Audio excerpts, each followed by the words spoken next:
ঠিক আছে, তুমি দাঁড়াও, আমি আসছি।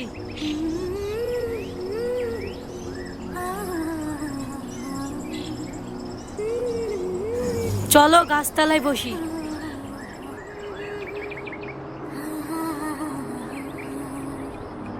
কি খাবার লেইছো? মুড়ি আর খুরমা। দাও তাহলে খাই।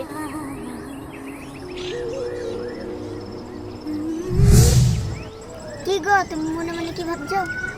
আমি ভাবছি মনে মনে যে আমাদের বিয়ে হওয়া 10 বছর হয়ে গেল, কোনো সন্তান হলো না। তাই তো গো। আমাদের এত সয় সম্পত্তি কে খাবে? অনেক বেলা হলো, চলো আমরা বাড়ি যাই। তাই তো গো, অনেক বেলা হয়ে গেল, চলো বাড়ি যাই।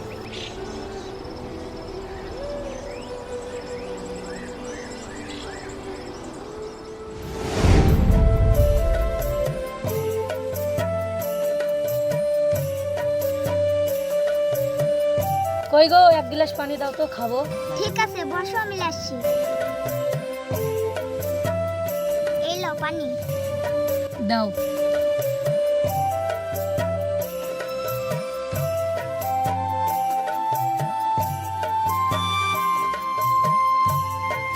মনে মনে কি ভাবছো তুমি? কই না তো, আমি মনে মনে কিছু ভাবছি না। তোমাকে একটা কথা বলবো বলবো ভাবছি। কি কথা বলো? তুমি একটা বি করলে শোনা। তুমি এটা কি কথা বলছো? আমি যা বলছি ঠিকই বলছি, তুমি একটা বি করলে। ঠিক আছে, আমি বিষয়টা দেখছি।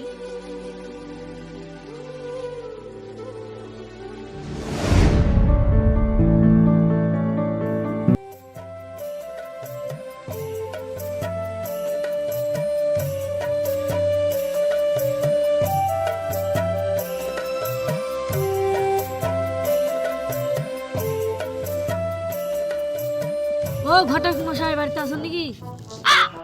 কে, জমিদার বাবু নাকি?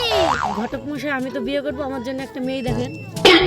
বউ থাকতে আবার বিয়ে করবে বলছেন? হ্যাঁ চলে, মেয়ে দেখে আসি। ঠিক আছে, চলেন তাহলে।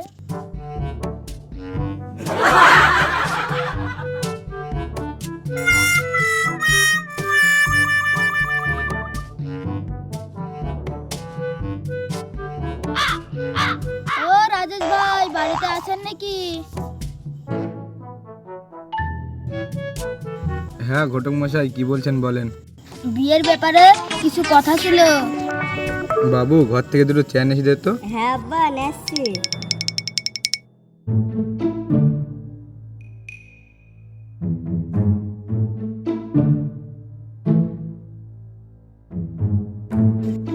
রাজেশ ভাই, তোমার মেয়ের জন্য তো পাত্র এনেছি। এটা তো খুশির খবর। তা ছেলে কি কাজ করে? ছেলে জমিদার, টাকা পয়সা সম্পত্তি অনেক আছে। এটা তো খুব ভালো কথা। বিয়েটা দুদিন পরে দেওয়াই হোক। ছেলে যেহেতু সাথেই আছে, শুভ কাজে দেরি না করাই ভালো। ঠিক আছে ঘটক মশাই, ভিতরে আসেন।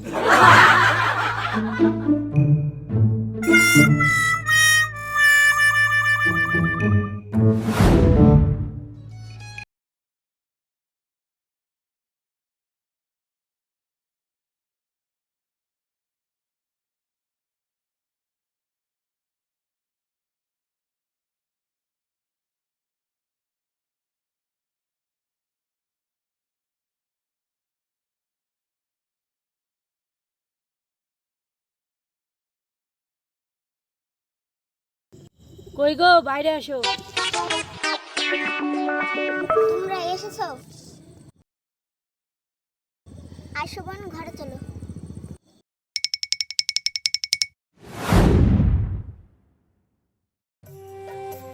জালিম, ও জালিম।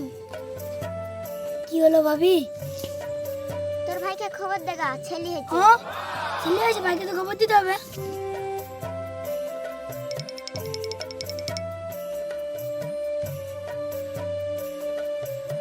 ভাই ভাই, তোমার ছেলে হয়েছে, বাড়ি চলো।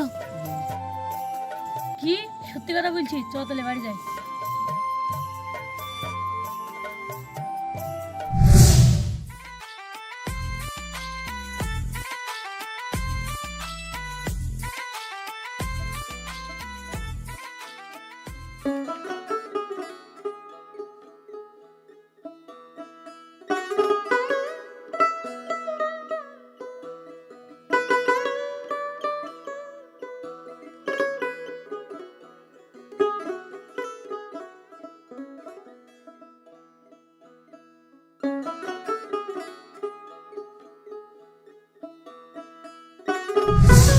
আমি এত খুশি হয়েছি, এতদিন পর আমার ছেলে হয়ে যা জালিম আয়োজন কর, আমি গ্রামের লোককে খাওয়াবো।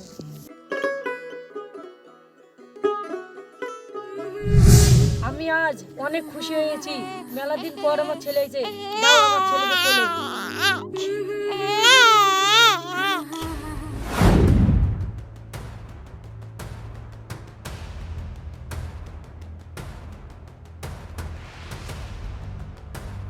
ময়না, ও ময়না, বাড়িতে আসো নাকি?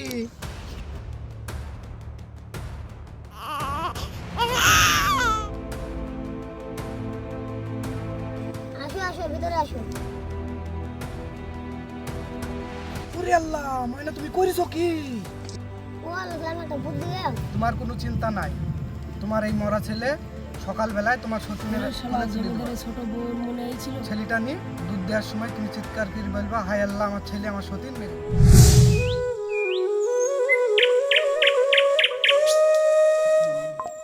বুবু, ছেলেটা ধরো, বাথরুম থেকে আসো।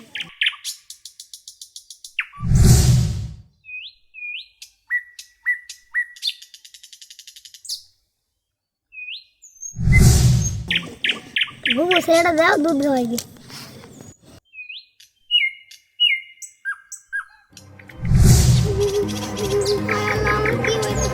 মেরে ফেলেছে। এক কি বলছিস রে বুবু? আমি তোর ছেলেকে মারিনি রে বুবু, তোর ছেলেকে আমি মারিনি। কি হলো ভাবি, কি হলো? ভাইকে তো খবর দিতে হবে। আমার ছেলে কি হয়েছে? আমার ছেলে কই? আমার ছেলে কই?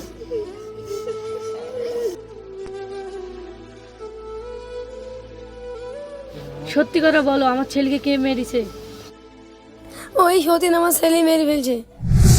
আমার বড় বউ বললো বি করার কথা, তাহলে বড় বউ সন্তান মারে কি করে? এই বিচার মোড়লের কাছেই করবো। যাই মোড়লের কাছে যাই। মশাই, মোড়ল মশাই বাড়িতে আছেন? ঘরে থাকলে বাইরে আসেন। কি হইলো? মোড়ল সাহেব, আমার ছোট বউ বলছে বড় বউ সন্তান মেরছে। আগামীকাল জুম্মার নামাজের পরে আমাদের সালিশ বসবে, তুমি এখন যাও, আগামীকাল চলে এসো।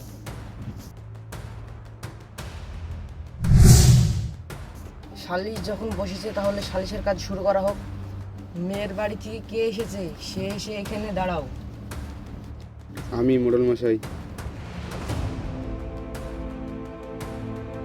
রাজীব, তুমিও এসে দাঁড়াও। আমি যেই বিচার করব তোমরা সবাই মেনে নেবে তো? হ্যাঁ, দুই বইয়ের মধ্যে যে উলঙ্গ হয়ে আসতে পারবে সেই সন্তান হত্যা করে। আমার ফাঁসি হয়ে যায়, যাক, আমি এই সমাজে উলঙ্গ হয়ে মুখ দেখাতে চাই না। আমি পারবো মোড়ল সাহেব।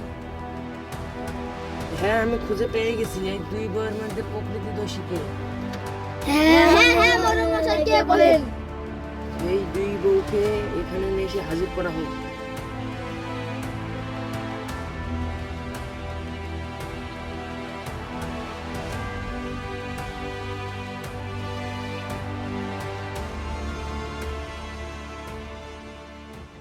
এই দুজনের মধ্যে প্রকৃত দোষী হলো ছোট বউ। হ্যাঁ বাবা, হ্যাঁ তুমি সঠিক বিচার করেছো। আমি রাস্তাতে যাওয়ার সময় এদের গোপন কথা সব শুনে নিয়েছিলাম। ছোট ভাই ওর সন্তানকে মেরেছিল। তুমি যখন সবই জানো তাহলে এর মধ্যে কে জড়িত ছিল? এর সাথে রাহুল জড়িত ছিল। দুজনা গিয়ে ওকে ধরো।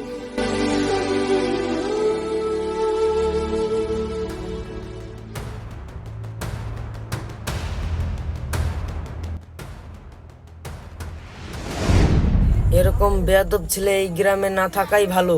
একে চটির মালা পিনে এই গ্রাম থেকে বের করে দেয়া হোক। আর হ্যাঁ, একটা কথা ভালো করে শুনে নে, এই গ্রামের আশেপাশে যেন তোকে না দেখতে পাই।